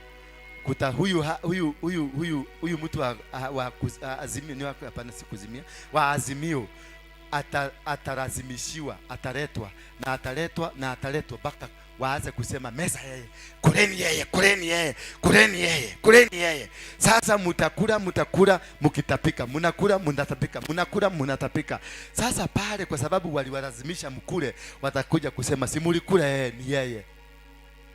Lakini hapa tukiangalia kwa makaratasi yote, tukiweka makaratasi yote, tukiweka kwa meza yote, tunaona ni huyu mwingine, lakini hawa watasema ni huyu. Sasa angalia, huyu ni mtu mwingine akisema nimeshida, lazima aapishwe. Msipomwapisha atajiapisha. Na huyu mwingine yeye anajua atakuvukusa hapo kwa kiapisho, atakutoa. Huwezi nyang'anya yeye. Huyu hamwezi. Hiyo msifikirie mtaweza, hamwezi. Acha niwaambie siri moja mjuagi. Wakati watu waliingia, mmoja alienda kulala, mwingine alianza kupaga. Hii maneno unaona, hii githurano alipaga miaka 15 imepita, na amekuwa akipaga. Akajua nitahitaji polisi, akaleta polisi wake. Akajua nitahitaji jeshi, akaweka. Akajua nitahitaji NSS, akaweka. Akajua nitahitaji, akaweka. Akajua nitahitaji, akaweka. Sasa mkuje na miezi 2, mseme mtabomoa kazi ya miaka 15. Jaribuni. Hata mulete nani, hata mwende mulete Obama, mumweke kwa hiyo kabi na mumwambie atakuwa chief minister. Tikoja mwezi wa 9. Habari ndio hiyo. Mwende mkajiapisha huko. Makena mani nani? Kendi.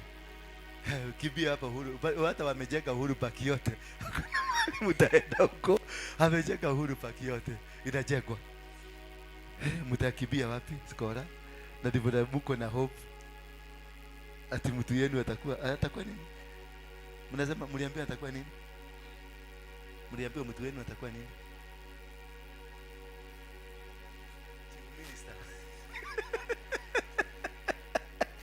Chief Minister.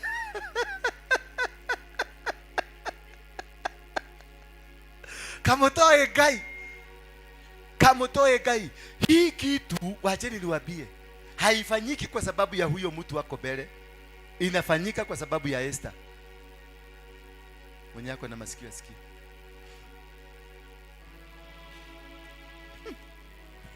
Hii kitu haifanyiki kwa sababu ya huyo mtu wako. Haifanyiki.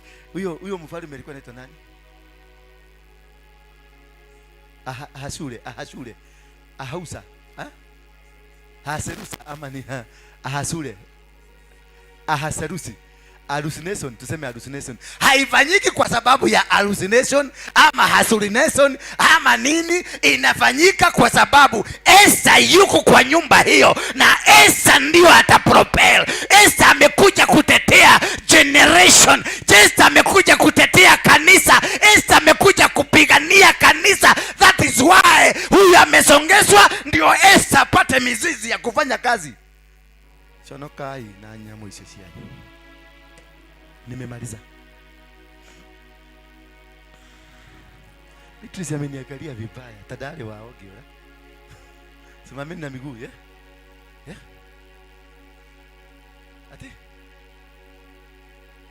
Ati ni wakubali. Kuna waimbaji watulie. Simameni kwa miguu yenu. Yes, simameni tu.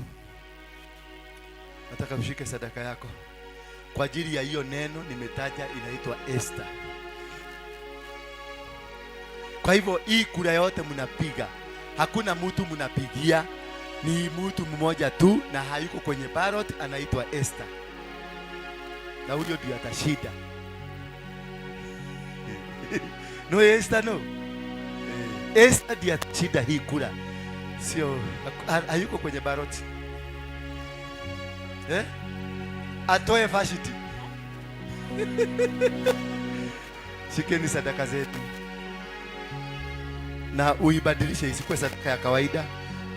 Ibadilishe, mwambie Mungu, nataka Esther anipiganie. Ikuwe ni dhabihu na inua. Mwambie Esther nibariki, Esther anitetee. Shika pesa yako baba, shika tu kwa mikono. Shika tu kwa mikono yako.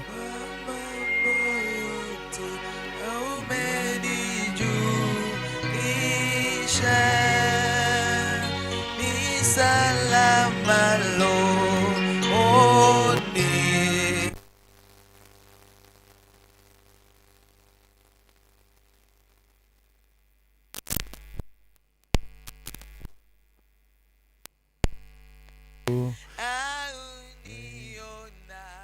Aunionapo shida, kwa mambo yote umenijulisha, ni salama rohoni.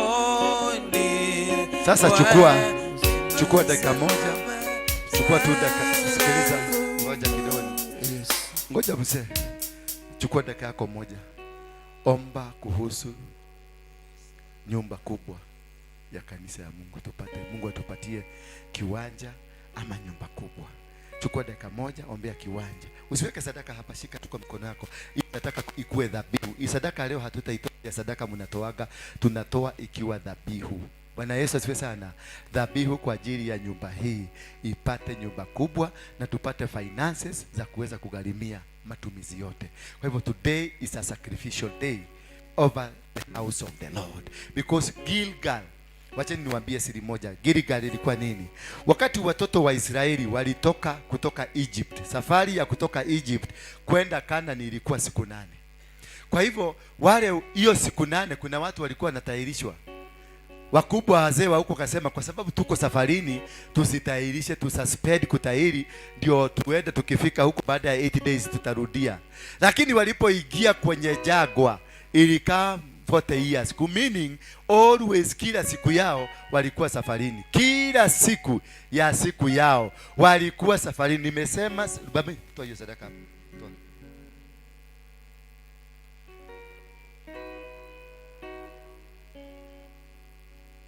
Nini ninawasubua? Niki kila mudubwa. Hizo ma communication mko nayo sitaki. Simama na sadaka yako. Nimesema kila mtu ashike sadaka yake. Kila mtu ashike sadaka yake. Hii confusion mmekuwa mkileta hapa, mtaiachana nayo. Wakiwa hapo siku 8 ndio ilikuwa safari ya kufika Kanaani. Lakini in the process maneno ikatereza. Kila siku ikakuwa wanaenda. Kila siku wanaenda. Kila siku wanaenda mpaka 40 years. Meaning circumcision ili delay for 40 years. Kwa hivyo huko kulikuwa na VP vya miaka 40. Ihesia wakati waliingia Gilgal walikuwa na VP 40 years. Walipofika huko ndio walikubuka na wakaulizana. Na nikuulize, nani alikuwa kwanza kutahiri? Nani alikuwa kwanza kutahiri? Ni Abrahamu. Alitahirishwa na nani? Na mtoto yake Isaka. Bwana Yesu asifiwe sana. Na ikakuwa hiyo damu ikakuwa ni agano. Mungu akasema, wacha na iwe agano yangu na mimi na binadamu. Kwa hivyo kutahiri kulingana na Waisraeli ilikuwa ni agano la Mungu. Hii siku 8 wamesuspend ya kusafiri kwenda Kanani. Wakasuspend agano la Mungu, wakasuspend constitution ya Mungu. Kutoka siku hiyo wakaanza, wakati walisuspend Mungu akawaondokea. That's the reason walikaa 40 years. Because Kenya saa hii president suspend constitution, na take over. Constitution ikichukuliwa na iondolewe, president asema kama hivyo Wajakoya anasema the first 100 day ata suspend constitution, hata kuwa president, jeshi itakuwa president, itachukua. In the absence of the constitution, the army takes over. So wakati walisuspend the covenant ya Mungu for 8 days, Mungu akaondoka, kaenda safari, kaenda Dubai, kaanza kuswim huko. Sasa wakaanza safari, siku ya kwanza, siku ya pili safari, siku ya tatu safari, miaka mirongo ena. Wakati sasa huyu alikufa, huyu mwenye alisuspend constitution alikufa. Kwa sababu outside the constitution, if you suspend the covenant of God, you die. Unakufa. Moses alikufa. Watu wote wale walisuspend hiyo kitu, wote walikufa. Wote walikufa. Wale walifika huko ni wale walikuwa already jagwani, wale walizaliwa kwenye jagwa, wale walitoka Misri, hakuna hata kamoja. Ni Caleb na Joshua peke yake. Hao wengine wote walikufa. Mungu akasema wale walisuspend covenant yangu wote watoke. Sasa nitafanya agano na watu wengine wapya. Sasa wakati walifukishwa wakaingia nchi inaitwa Gilgal. Gilgal inamini the reproach has ended. Madharau imekwisha. Bwana Yesu asifiwe sana. Lakini si madharau mnasema, madharau imefanya nini? The reproach, madharau, kuchukiwa, konyararo, konyororio, zote zimefika. That's the meaning of the word Gilgal. Na wakati walisikia hiyo neno lilikuja through a dream, at the reproach has come to an end, then they were told, wakakuambiwa circumcise. Joshua akaambiwa circumcise who are uncircumcised. Wote wakapata paga. Sasa unaona watu kama sisi sasa kai wamekalia kwa paga. Wakakatwa. Walipokatwa kuna kitu vitatu vilifanyika. 3 things happened in Gilgal. Kuna watu walipona within 8 days. Siku ya kupona kwa wanaume ni siku 8, sio? Ndio kunyanya. Kuna watu walipona within 80 days. Kuna wengine walipona baada ya muda mrefu, walikataa kupona haraka haraka. Kuna wengine walikufa. Bwana Yesu asifiwe sana. Tunasikia kuna kijana alienda kutahirishwa akakufa. Kuna wengine walikufa na kuna wengine walipona lakini walichukua muda. Na kuna wale walipona immediately. Hallelujah. Kama mnashika hii maneno, wakati huo, wakati wote walitahirishwa wakapona, wengine wakakufa na wengine wakapona, ndio safari ilianza. Wakaingia mahali panaitwa Kristo. Wakaingia mahali akwapiwe mtu wako. Waliingia wapi? Hadi na kwa. Waliingia wapi? Yes mami. Kutoka Gilgal waliingia wapi? Waliingia Bethel. Bwana Yesu asifiwe sana. Kutoka Gilgal waliingia Bethel. Bethel ndio wakaambiwa this is the house of the Lord. Learn to read your Bible. Someni vitabu, someni Biblia na muelewe ni nini inasema. Bwana asifiwe sana. Bwana asifiwe. Na ukiunderstand hiyo journey nimekuambia, that is a prophetic journey from Egypt to Bethel.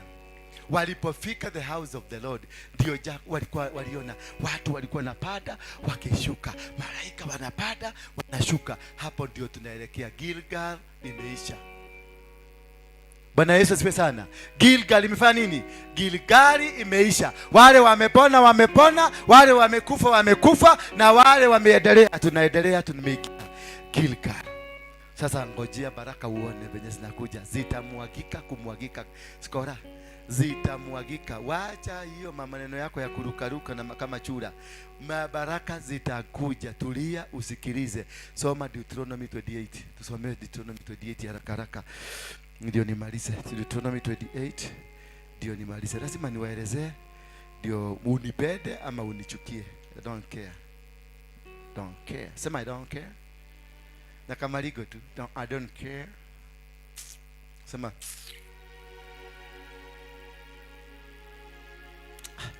nimekosa. Deuteronomy.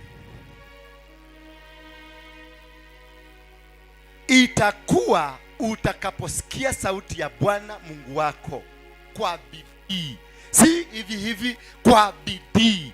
Utakapokuwa utasikia sauti ya Bwana Mungu wako kwa bidii, kutunza kuyafanya maagizo yake yote ni kuagizayo leo, ndipo Bwana Mungu wako atakapokutukuza juu ya mataifa yote duniani. I prophesy to you, let this God glorify you over the nations.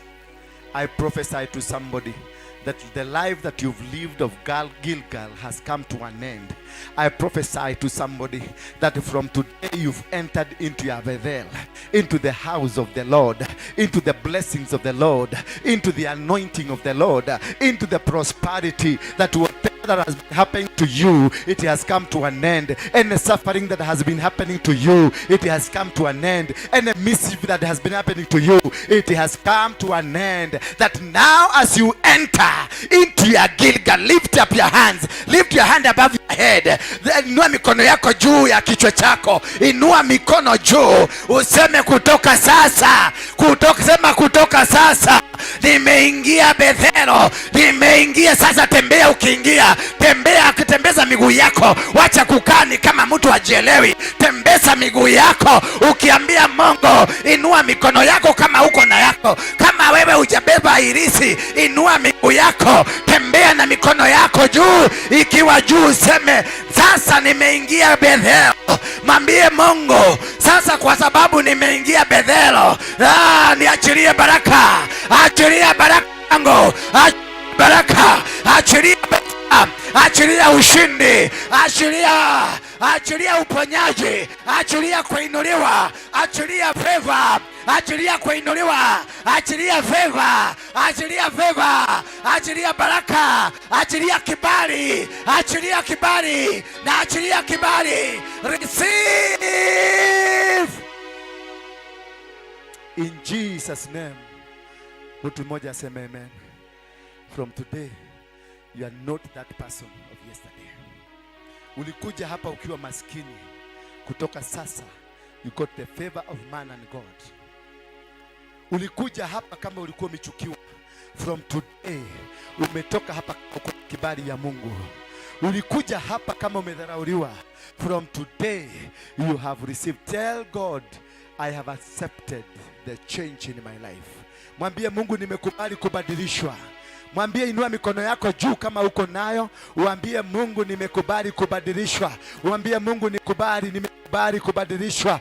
Nimekubali kubadilishwa. Nimepokea baraka. Hebu pokeeni baraka za Mungu. Pokeeni kibali cha binadamu na cha Mungu. Pokeeni neema za Mungu. Pokeeni ushindi. Sema I receive, I receive, I receive, I receive. In Jesus name I receive. Kunao mlikuwa mmedharauliwa. You have been rejected. Mlikuwa hawataki. Sema from today. Inua mikono yako juu. Sema from today, the spirit of rejection ambayo imetawala, the spirit of rejection, spirit of rejection initawala, I command you out in the name of Jesus.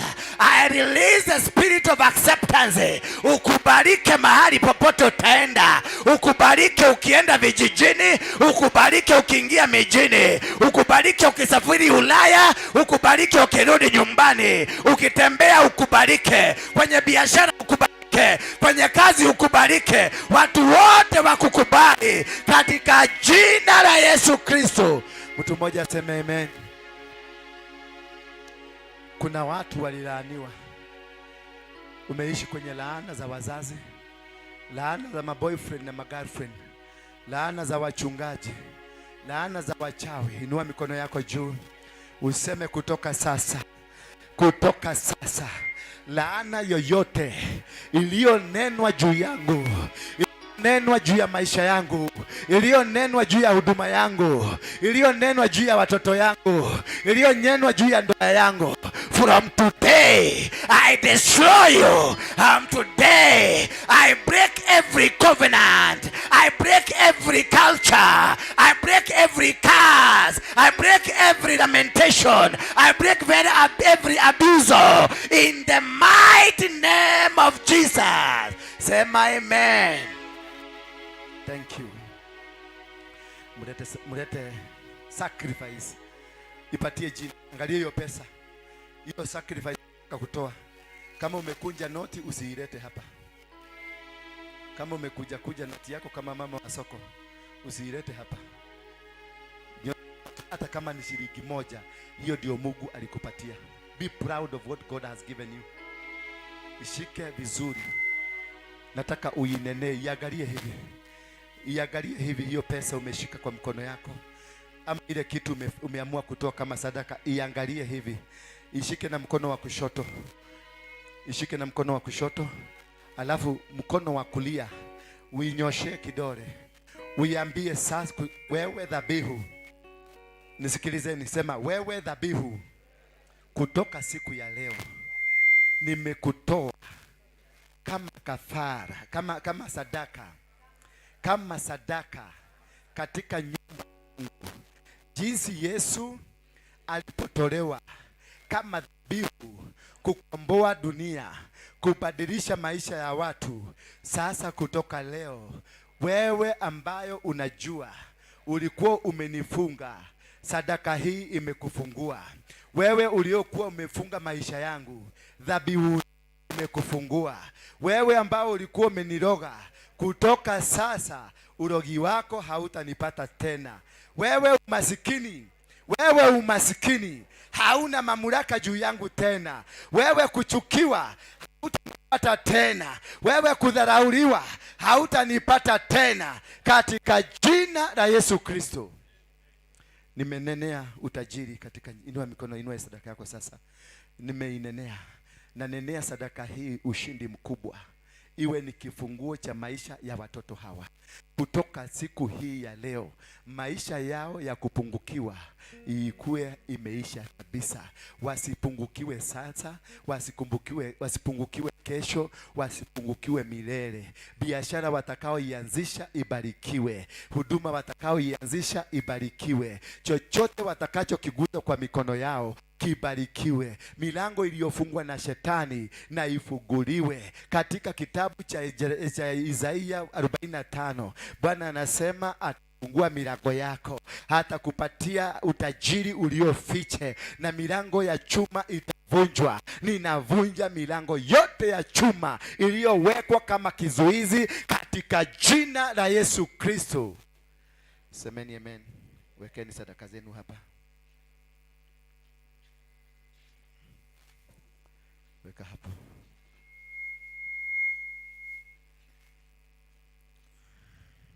Rusha hapo ndani mzee. Weka hapa ndani. Wewe chukua hiyo sadaka, weka ndani. Nani anakuwekea? Wachana mambo ya uganga hapa. Wewe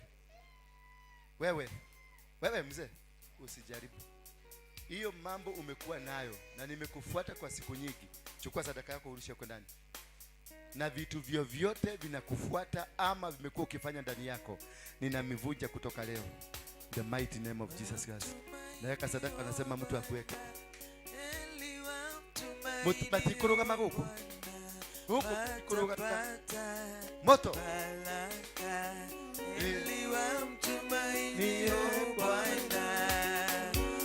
weka sadaka yako hapa, weka sadaka, pesa ingia hapa, weka hiyo sadaka yako hapa ndani.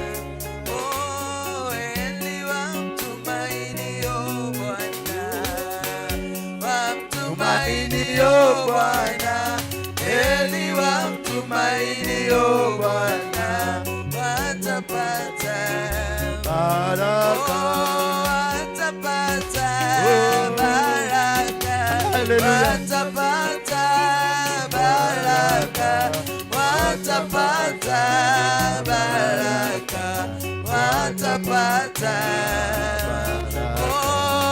watapata ushindi, watapata ushindi, watapata kibali, watapata kibali, watapata kibali, watapata. Katika jina la Yesu ninatangaza kuachwa huru kwa waliowekwa mateka. Ninatangaza kibali cha binadamu na cha Mungu juu ya maisha yako.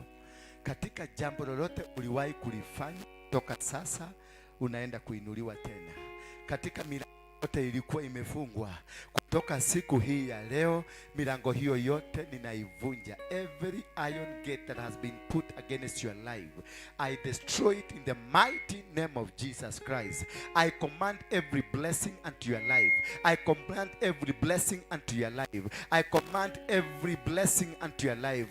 Bali vyote ambavyo unavitaji, aidha ni za kusafiri, aidha ni za kufanya biashara, aidha ni kwenye ndoa yako, from today I break every chain that have been chaining you against your blessing. I break every wall that has been put against your way. I break every Jericho wall in your life. I destroy every power of darkness. I destroy every move of the devil over your life. Any word spoken against your life, I destroyed. Any word spoken against your ministry, I destroyed. Any word spoken against your family, I destroyed. Any move that has been created to destroy, to delay you, I have destroyed in the mighty name of Jesus Christ. Somebody say amen. Umebarikiwa. And now may the grace, love of God and the fellowship of the Holy Spirit be with us now and forevermore. Amen.